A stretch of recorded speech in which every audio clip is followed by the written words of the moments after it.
Hello and welcome to Make It Work, the bi-weekly podcast where we uncover inspiring stories of modern working mamas in Asia who have redefined their career paths whilst putting family first. Welcome back to Make It Work Asia. I'm your host, Sarah Wong, and today our fascinating interview is with Carolina Yeo, a Singaporean mom of two living in Germany and founder of Motherhood, a talent platform that has enabled more than 4,000 professionals who have taken career breaks to relaunch their careers. Our conversation was wide-ranging, taking us from her early corporate life in talent management that brought her all around the world before becoming a young mom in a country where she could barely speak the language, and all this whilst working on her startup.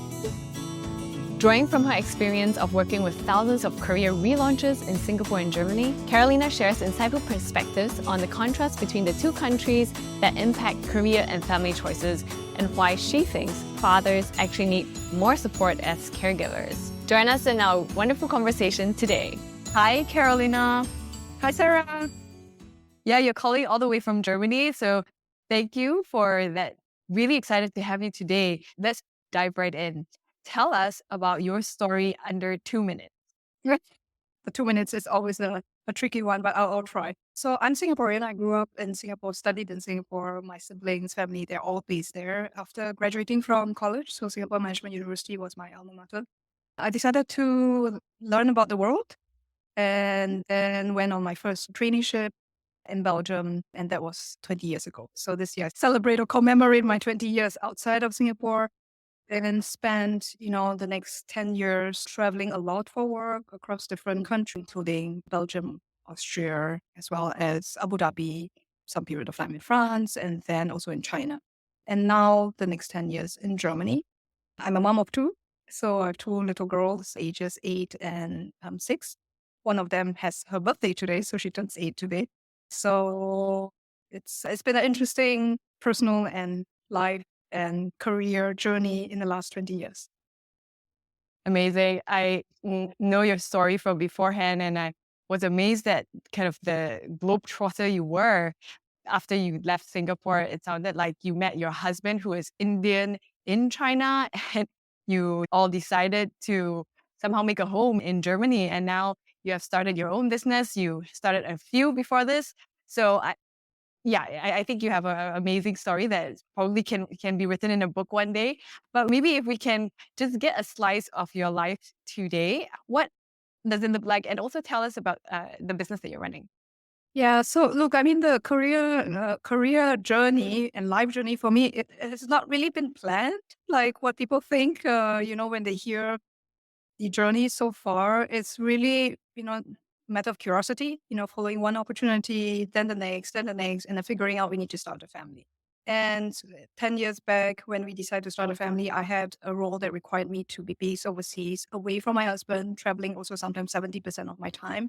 And that was not very conducive.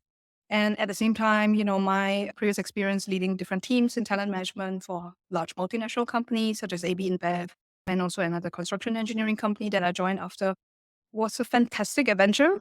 But, I was also reaching kind of the ceiling of where I could grow and that I would like to grow as well in the area of talent management. So I've always wanted to be an entrepreneur. My father was and is an entrepreneur back in Singapore, and I've always had dinner conversations with him about it.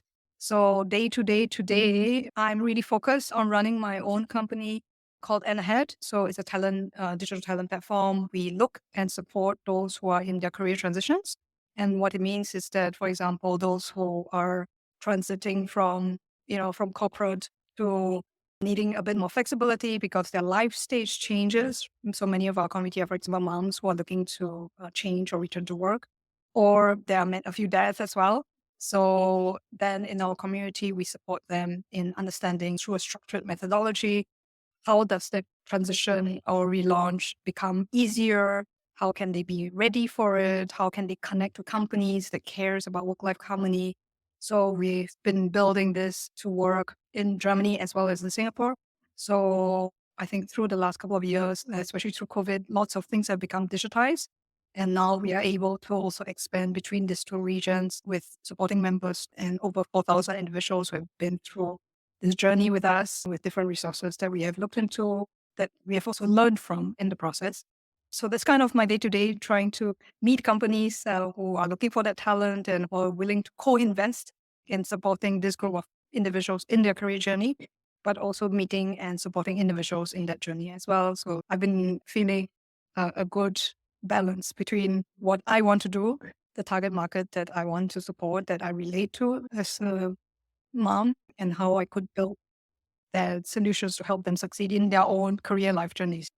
Great. Thank you so much. It's great to hear the kind of impact that you've had from helping these moms transition back. And it's actually something that I've noticed really catch on, maybe because we're in Women's Month, but I think it's really much needed just thinking about how the economies are changing, tech companies and the layoffs and how it just really, all these confluence of factors seem to really push for the need to recognize that there's this huge talent pool to be tapped on. And I'm thankful for a company like yours doing the great work that you are doing. Also, really interesting how you have both Singapore and Germany in the work that you do. How does that work? First of all, I have to say thank you. You know, your platform also supports, right, by sharing different stories and getting inspiration. That's how I learned as well. The why to end ahead, also just to add, you know, it's also because I had a mom who had a fantastic career and she had 3 kids, and then she decided to focus on us. So we got lucky in the sense of having a mom who is been always there, and my father as an entrepreneur who has that flexibility with us. So it was a very valuable time that I appreciated growing up. Singapore is always, you know, it's my home country, right? It's where I affiliate the most with. And when I wanted to become an entrepreneur, when I started studying and looking into different programs that can help me upskill to be one from a corporate employee, one of the things that I always wanted to do is to make sure that whatever I built, it could also at some point directly support those in the communities that I care about, including my friends, family back home, my networks back home, and also to work on building something that would positively help my kids in future. So I have 2 girls, and today in this month we're talking a lot about gender empowerment, female in leadership, and career is an important identity that helps any individual, right? Men or women have that also financial stability, independent, having that sense of purpose and the time that they spend working on things that they like to work on. And that's why Singapore was always in the equation. So to your question, you know, me being based in Germany means having the access to resources in Germany. So I have been based in a few cities. I moved to Berlin, for example, where I started to learn about entrepreneurship through a accelerator program, Professiona Institute. Through that, the first ideation of the process took place, lots of discussions with individuals in this journeys took place. And naturally then, you know, Germany became where I could support the most. We started this whole process around end 2018, 2019. It's a pivot from my previous startup idea and looking also into lifelong learning. And then through COVID, because everyone moved digital, I was able to do much more than for Singapore. Through collaborations, we work also with the EDB and the Singapore Global Networks team, because lots of individuals who are career moms or moms at home in their parental leave, they are in the isolation phase, and we could together with, you know, the embassy here of Singapore, as well as these various organizations, collaborate in fact together to help that process, putting people together, having sessions that are virtual, providing the support network in terms of coaching and well-being as part of the important topic in this whole process as well. Work-life harmony should be a norm. It shouldn't be something that, oh, we need to do this. I hope for my kids in future. It's also a norm where you could play different roles and still be successful. So that's how the two think regions came to place because of, you know, just practicality as well. Thank you for sharing that. And I'm finding it very interesting because your career path is so intertwined with your journey as a mom, I think, because it's one of the big reasons why you're doing this is obviously to support other people like yourself, right? Your identity as a working mom. So maybe if we can hear a little bit of your personal story. How did you, becoming a mother, change your perspective and your approach to work? I think it has been in the beginning a very challenging journey. I knew I always want to be a mom. We tried for some time, quite some time to have children. Back then I was based in Berlin when I had my first daughter. Being based in Berlin, where my husband's family is based in India, my own family is based in Singapore. we don't have the family extended networks. And, when we are young and not experienced in this part of life, we think, we could do everything. And I would say that was very difficult because, any help that we need is usually asking for a favor, which I learned later on that it's not a bad thing to ask for a favor, or paying someone to do the work, right? So when I had my first kid, we also thought for a while to think, okay, do we want to give our kid to someone we don't know to care for as part of the process? And for a long time, I was running quite low on my own energy. I was getting also a bit of postpartum blues. My husband was the same, lack of sleep can play very difficult, play things on your head. And sometimes we all see at this moment, then, oh my God, this hill in front of us is so big when he has a full-time work, I have a startup to build, no family close by, and then having kids and figuring out the German system with kids not speaking the language fluently was the initial challenge. Yeah. So, and that was very, very challenging because my startup back then was still in ideation. And I realized back then that work equates, for me personally, my identity. So now having that career phase and, life phase at the same point where it's the infancy, I think was very challenging because, you have so many questions. Oh, am I doing a good job as a mom? And am I doing a good job with my career? So when the two comes together, I think it was really difficult. And the first, I think, point of breaking was I got really ill, and then I realized the importance to get help in outsourcing some of the work, get help in outsourcing some of the child caring. My husband was traveling a lot, so both are necessary for my own personal well being as well. And then I hired interns for my work. I got a babysitter here. Actually, the first one was a Singaporean even. So, the extended Singapore overseas, one that I'm very thankful for. All of them became my extended family, even today, in both career and life. So I must say grateful for those support networks, being a foreigner and a foreign mom away from home. Your story reminds me of my early days as a new mom overseas as well, where in Singapore we have the confinement nanny concept, where if we have someone living in, cooking for us, taking care of the baby for at least a month. But Yeah. obviously that's not a luxury that you have there. And it wasn't something I had either in the US. And in the end, it was my Malaysian neighbor who would cook, the herbs and give me soups every other day. And that was the sweetest time. It was the hardest time, but it was also really sweet. And I hear about counting on favors, but at the end of the day, they become your family of sorts, or a larger community. Yeah, absolutely. I would say I also had a supportive family whom we could schedule to come in different months. So the confinement was a good chance for the family to come in and meet their, grandkids when it comes to my parents or my parent-in-laws. But yes, Right. yeah, as you can imagine, it was not the easiest. And Yeah. I'm sure it's also impacted your work after that. So can you share a little bit on how that being a mom and your identity shift was also helping you figure out your career, your startup? Yeah, so I've had my first kid. I realized that time is precious. And when I say time is precious, it's also because of the situation, right? When there's a young kid that needs you, that young child that's totally dependent on you takes priority because there's no one else, it's just us, me and my husband. And then it made me really think how I should better spend my time. So I mentioned a bit earlier, I had a startup before. Building a startup is challenging in the sense that everything is new. You are not sometimes with a comfort zone, with a lot of resources, like as a corporate employee that you would get from the main company. And that means that I need to spend time on what makes sense. And I think that mindset kind of changed when my first daughter was born. I used to say yes to opportunities. And that's why I travel a lot because I would not say no. And someone say, Carol, go somewhere. We'll do Abu Dhabi in 2 weeks, so those were kind of Mm. decisions to make because I love the adventure. I'm curious by nature, right? I like new cultures, new languages. But when I have a kid, I think differently. And then I start to think as a family unit. And then I start to think about is the best use of my time comparatively for myself, my well being, but also extended family and the communities, like I said, that I care about. Yeah. Hmm. Yeah. Yeah.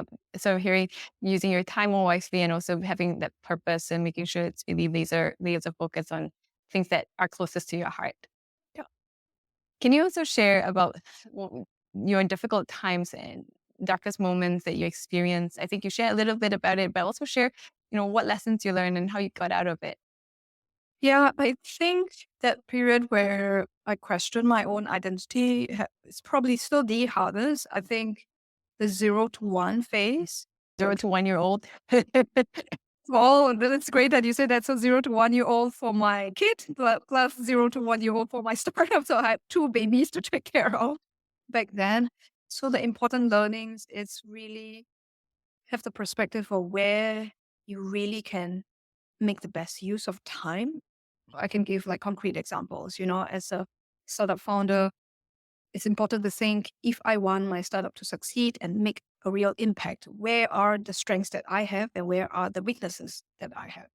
And then work out, then if I had 2 hours, then what is the most important thing in that day for the 2 hours?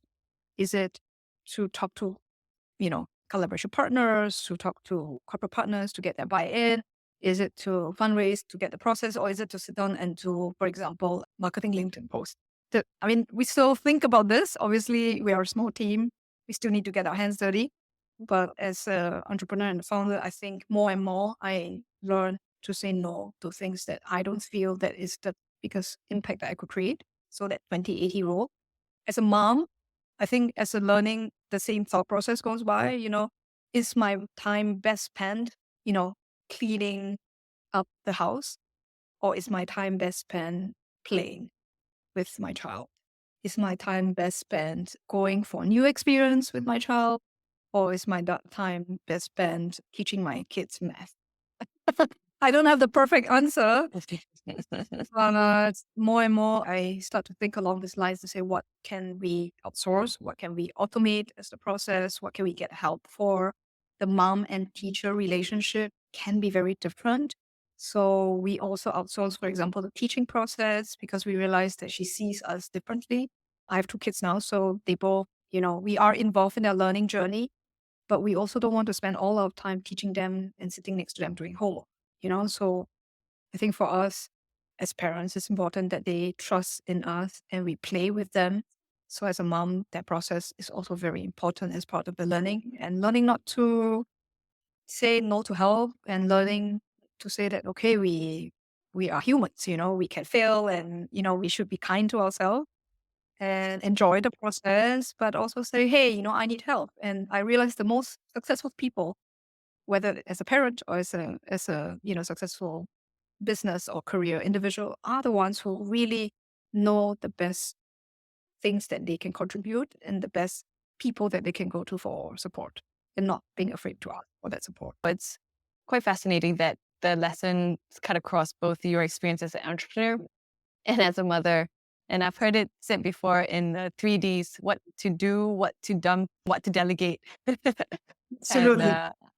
yeah, this will be a great takeaway for me as well, walking away from this conversation, that Yeah. it's really, I think what you said about the time being much more precious, especially with more kids as well, it really resonates. I think it's just very clear that it's a resource that I want to be most careful about and thoughtful about.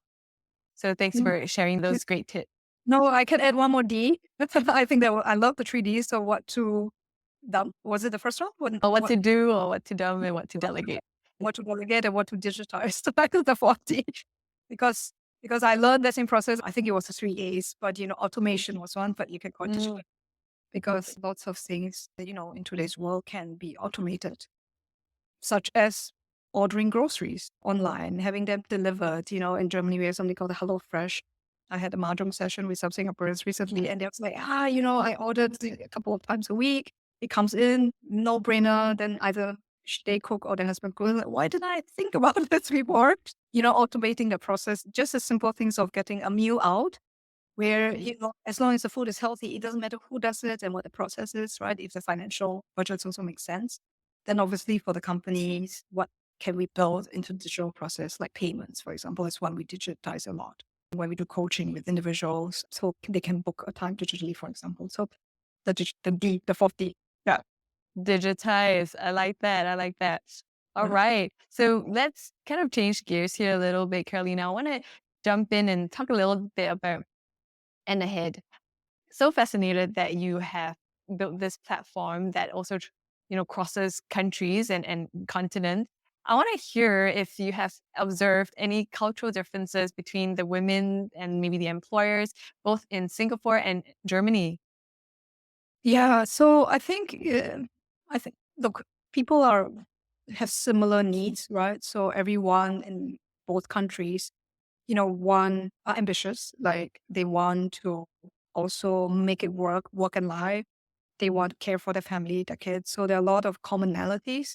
The differences that what we've learned throughout the years of, talking to both individuals and companies via the And Ahead platform in one-to-one discussions or online, etc., is that structurally the two countries are structured quite differently. And because of that, people are also forced then to plan their life and work differently. So one example, in Germany, it's been quite a social country, and that means that they are doing a lot of infrastructure in a sense to support men and women in having a child because they will need to improve or increase also the rates, birth rates.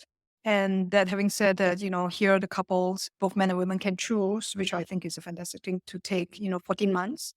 And with the 14 months off, you are able to bring your kid to an age of, beyond 1 year old before they go into the education system. You don't get, the full compensation, but the person who's taking the time off gets around 60% of the salary or a certain amount, whichever is lower. So then, people tend to plan around that.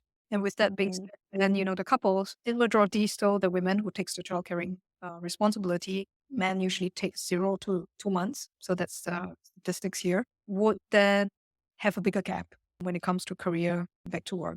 So a lot of companies are struggling here. For example, one of the big four companies that we are talking to try very hard to find female partners at the partner level because the drop off is that, okay, you have this stage where you become a parent. You're generally around in the 30, similar to Singapore, in the late 20s, 30, early mid 30s age, getting older as well. This is what the statistics have shown.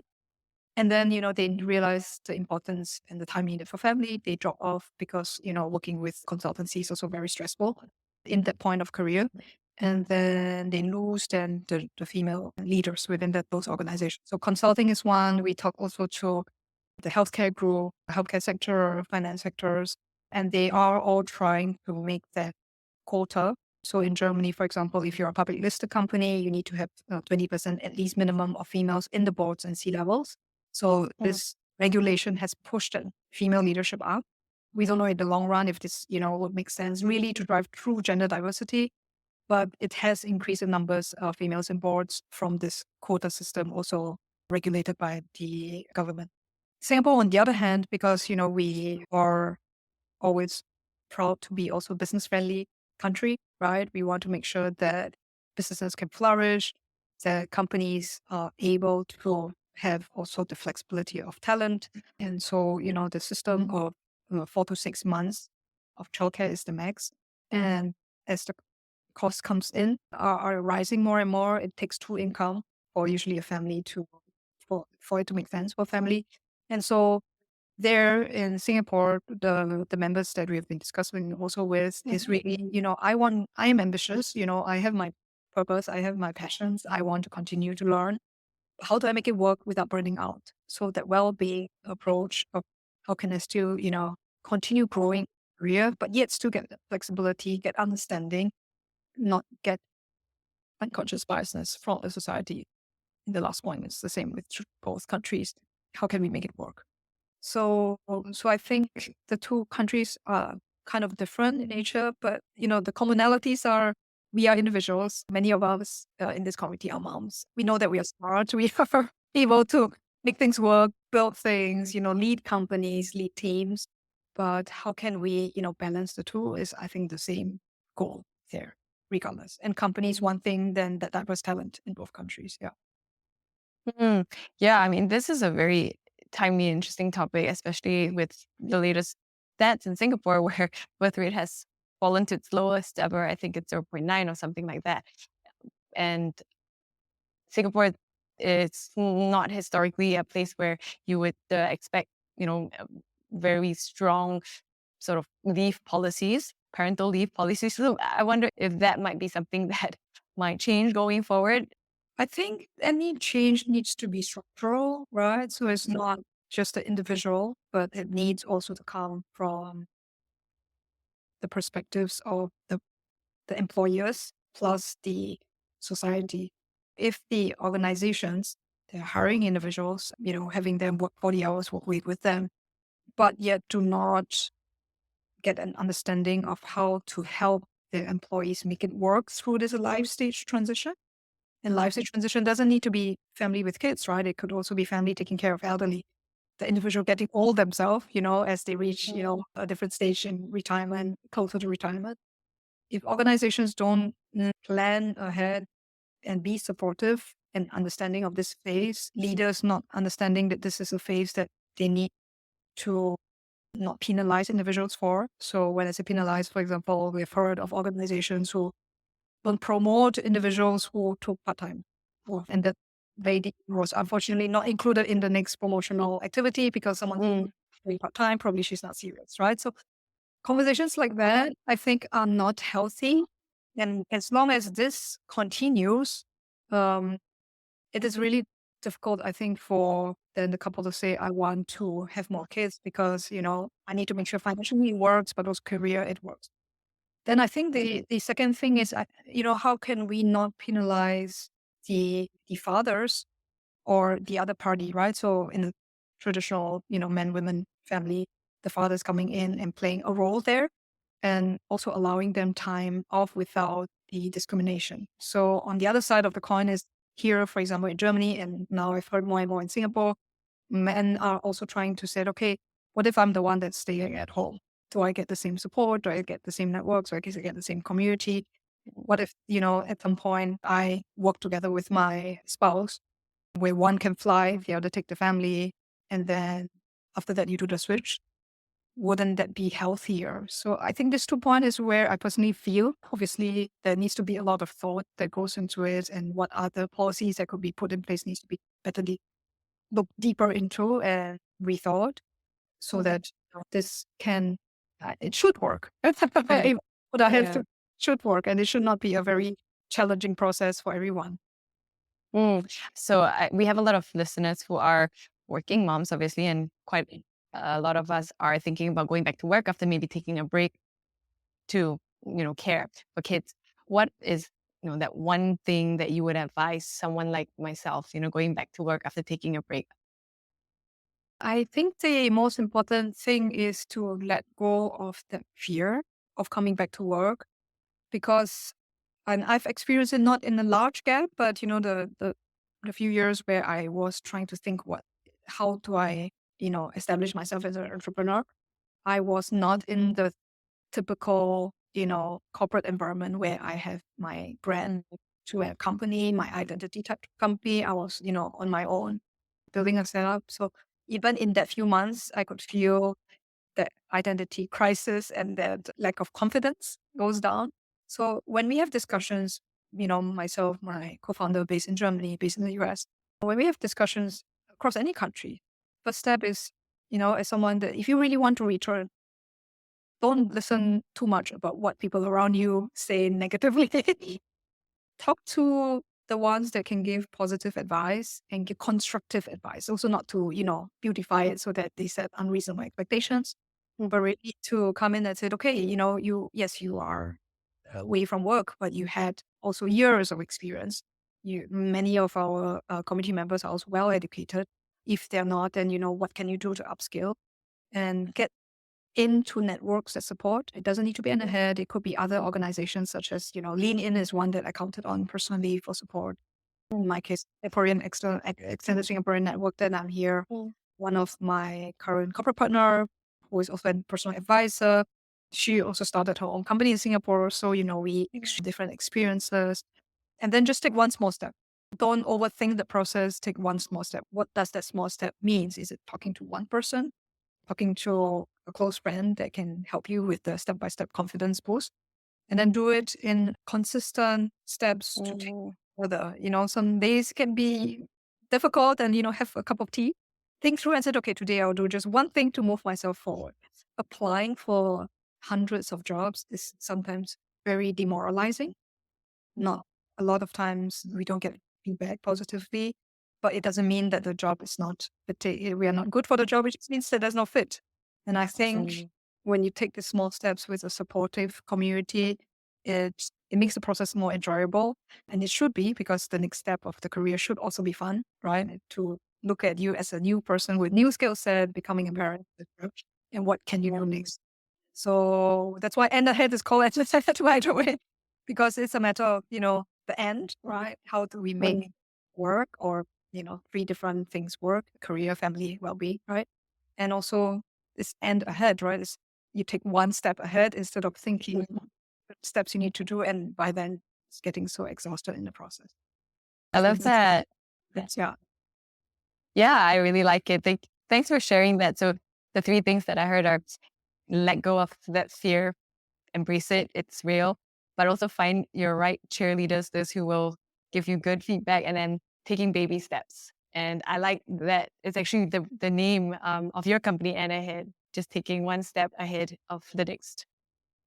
I must say that people who are my cheerleaders are my professors from 20 years ago. So maybe the people around you are the cheerleaders that you're looking for. So, Prof. Aniko, whom we both know, she told me once, and I still remember her today. So if she's listening to a podcast, this is my shout out and gratitude to her. She said, I'm there to be your cheerleader.